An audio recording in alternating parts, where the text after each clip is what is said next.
that we've got your attention, let the games begin!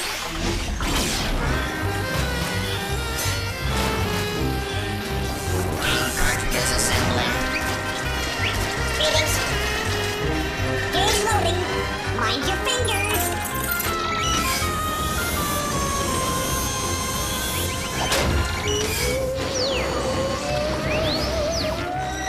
Keep working, you rust buckets.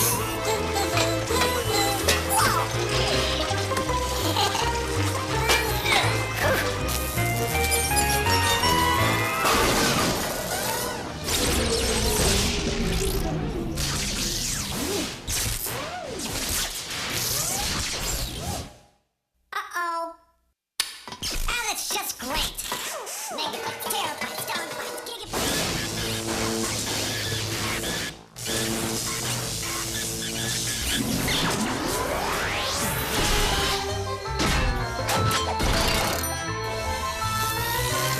First game up, Lance McCracken.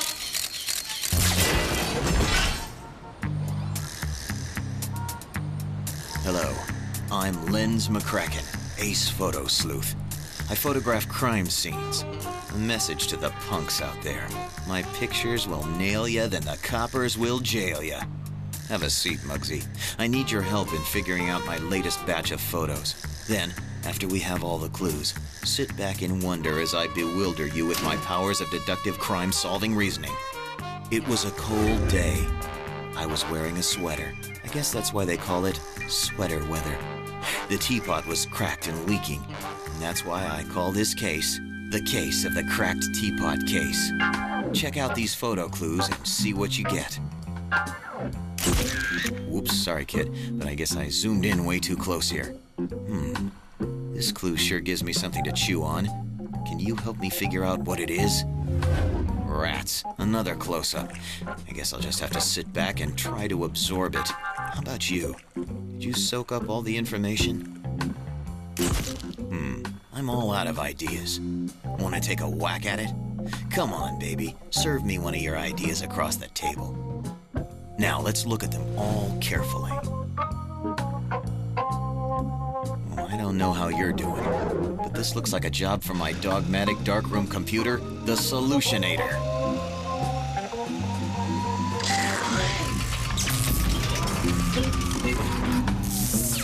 So here's the first tasty close-up.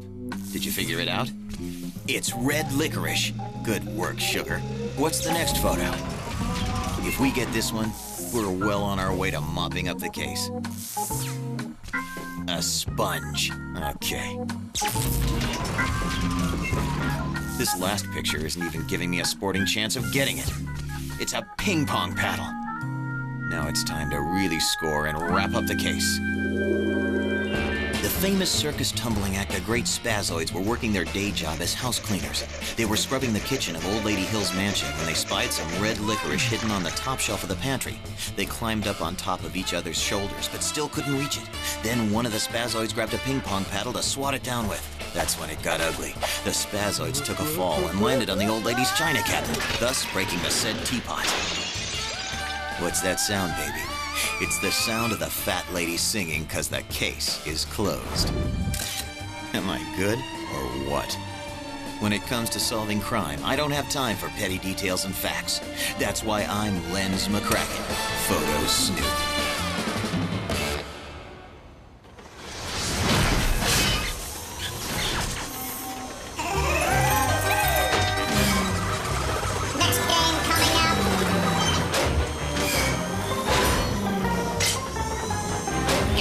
Loading. Check.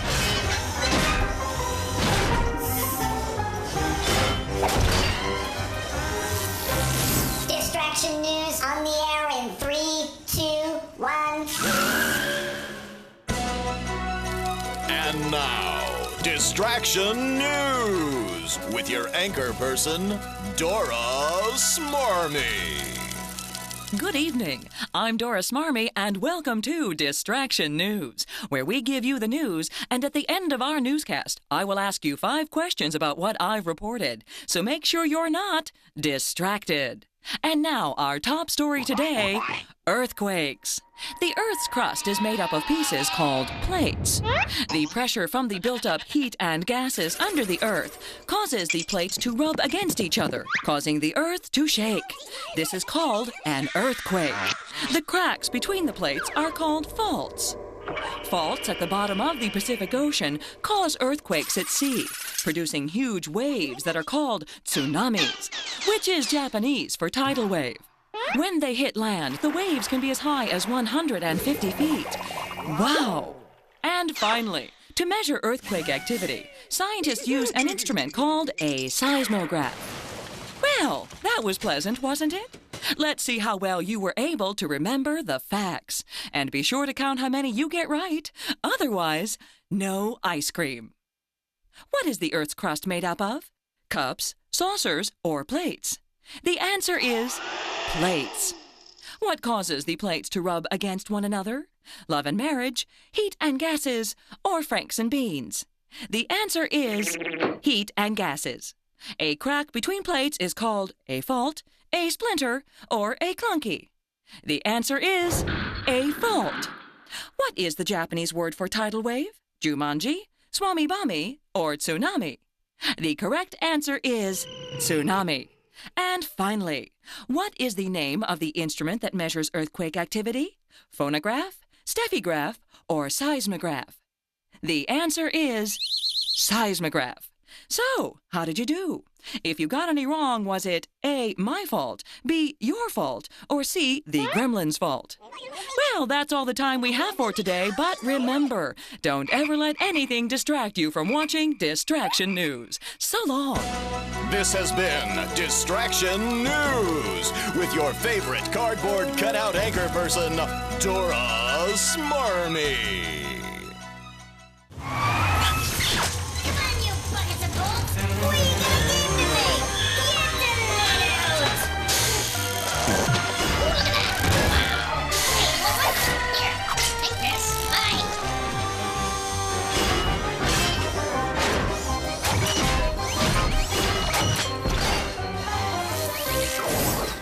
Skip pad! Skip pad!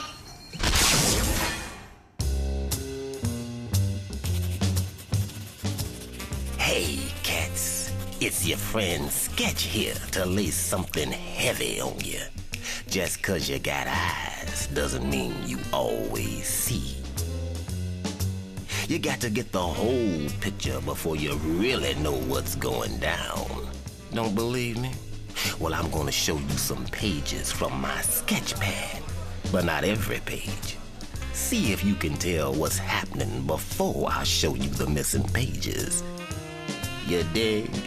Picture this. A groovy young couple have a baby in Boston, Massachusetts. He's a cute little dude and everything seems fine. Both the mommy and the daddy-o were born in Boston, Massachusetts. The grandparents too. But the little dude can't be an American citizen. Born in Boston, his whole family too. But he's not an American. Crazy. Can you figure out what really went down before I lay the missing pages of my sketch pad on you? 'Cause it all makes sense. You might think we're talking about a different Boston, Massachusetts, but that's not it. Or you might think that the family just happens to be on vacation in the United States when the baby is born, but that's not it.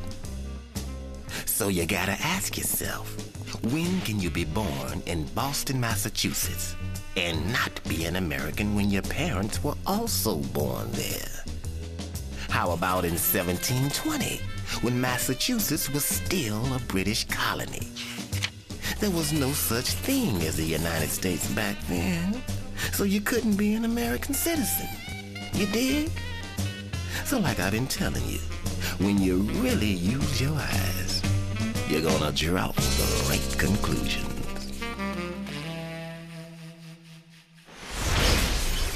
Who's got the next game?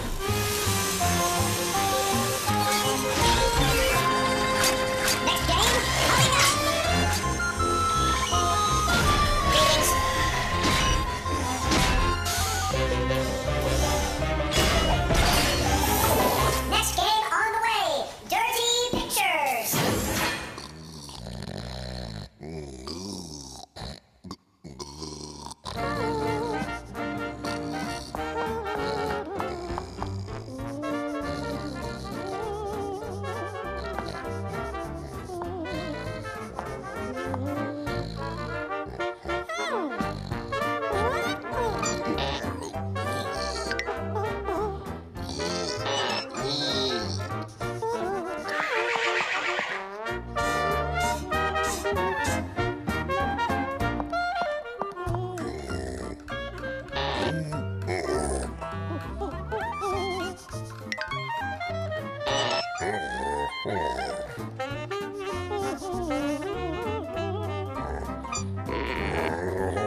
going? Your old pal Eddie Bull here at the exciting Walla Walla Washington Zoo. This week we're going to...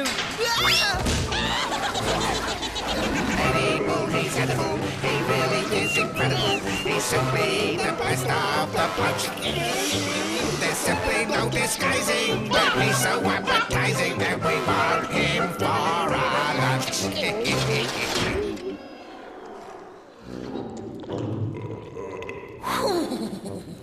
Looks like I'm lunch meat. Here's a suggestion. Don't try this at home. But now that I'm in here, let's see if you can figure out which creature just ordered me off the menu. Okay, everybody, here's your first clue. They gather around in sort of a group huddle to draw up a play to see how they're going to chase down their prey. Second clue, they eat their prey bones and hoofs and hides and all. That's because they can digest anything, and their jaws are strong enough to crush the largest bones. Ow! You might be surprised to find out that they're not members of the dog family, no matter what they look like. Okay, here's the last clue. It's no laughing matter to get chased by a pack of these guys. That's because it's the hyena. The hyena. The hyena. Which means they work together when they attack, have really strong jaws and teeth, look like dogs, and make laughing sounds when they howl. That's a hyena. Uh-oh. Looks like I'm out of here. But before I go, remember, please don't feed the animals. Eddie Bull, he's edible. He really is incredible. And we want him for our lunch.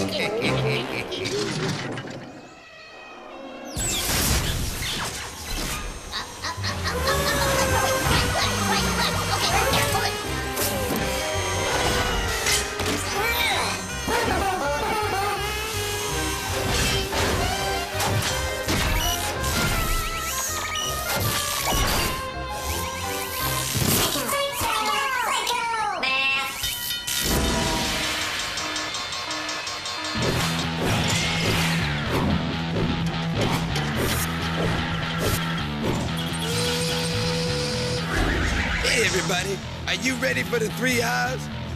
Rolling, rhythmic, and rockin'! Are you ready? Well, get ready, because I'm going to blow your mind with Psycho Math! See what I mean? Okay, here's how Psycho Math works. I'll show you a math problem, but instead of numbers, I will show you some pictures. Now here's where you come in.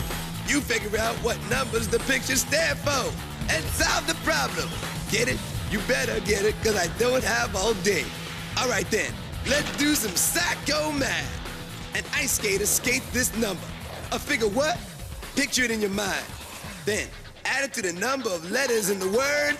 Word. Word up. See, that is too cool.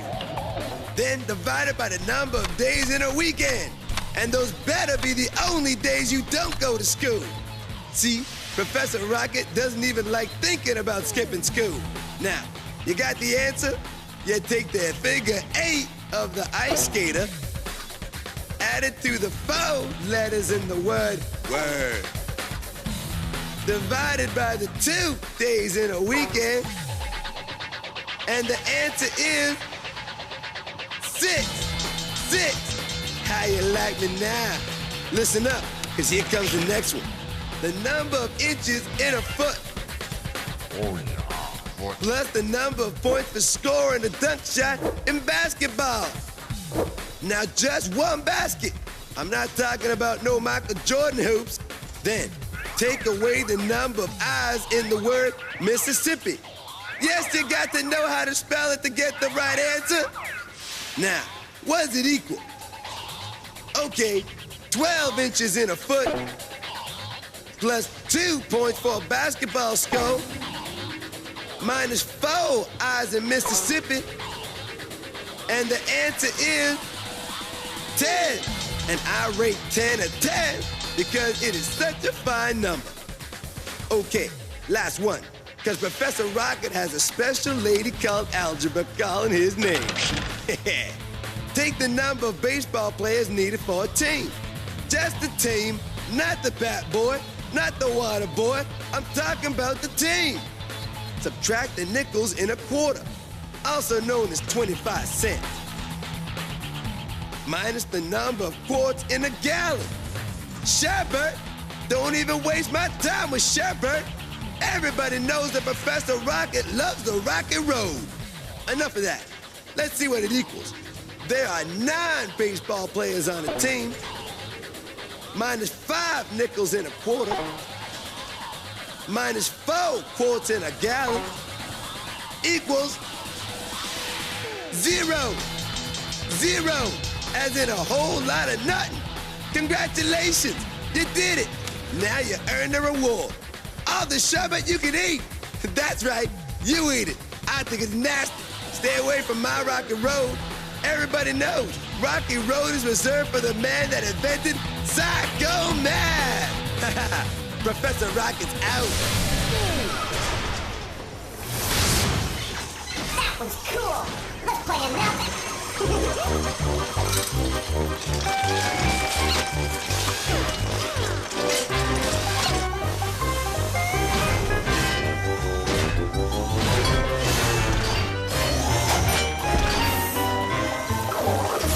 Next game up, Riddle Snake.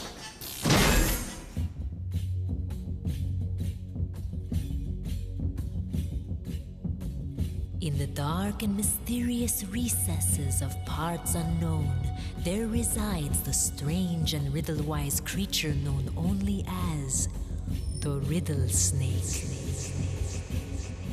His music is enchanting, and his riddles are perplexing.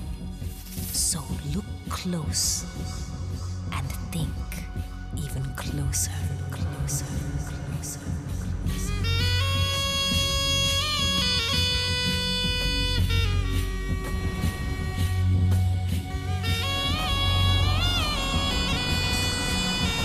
The riddle is, what lies on its back 100 feet in the air?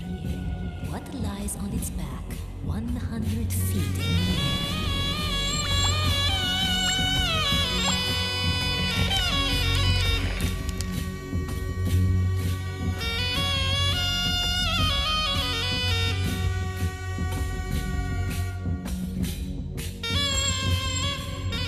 What lies on its back 100 feet in the air?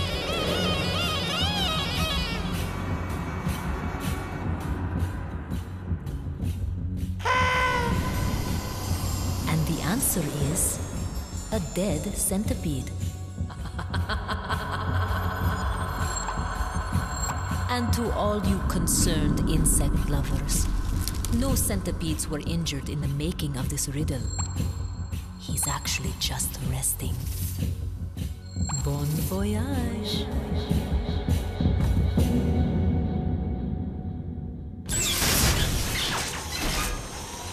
Watch your backs. Coming through, coming through. Please. Game time in 10 seconds.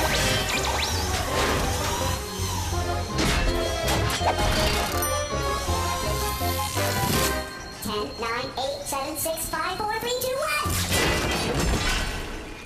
It's time to play 10 seconds, where you've got to read between the lines and think up the answers before time runs out.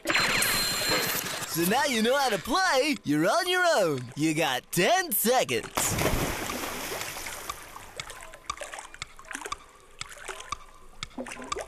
The miraculous answer is walk on water! Next one.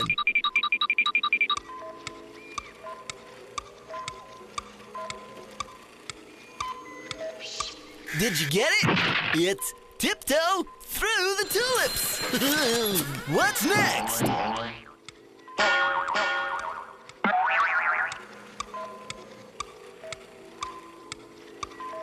Did you get it?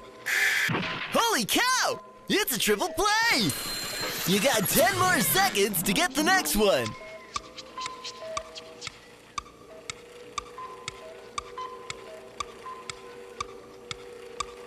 Where are we? It's it's Times Square! Well, that's it for now, so keep your feet on the ground and your head in the clouds until it's once more time to play 10 seconds!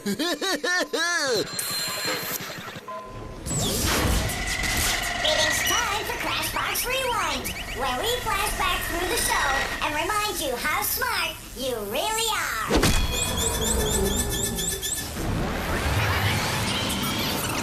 There are 9 baseball players on a team, minus 5 nickels in a quarter, minus 4 quarts in a gallon, equals 0. 0. They gather around in sort of a group huddle to draw up a play to see how they're going to chase down their prey. It's the hyena! The hyena!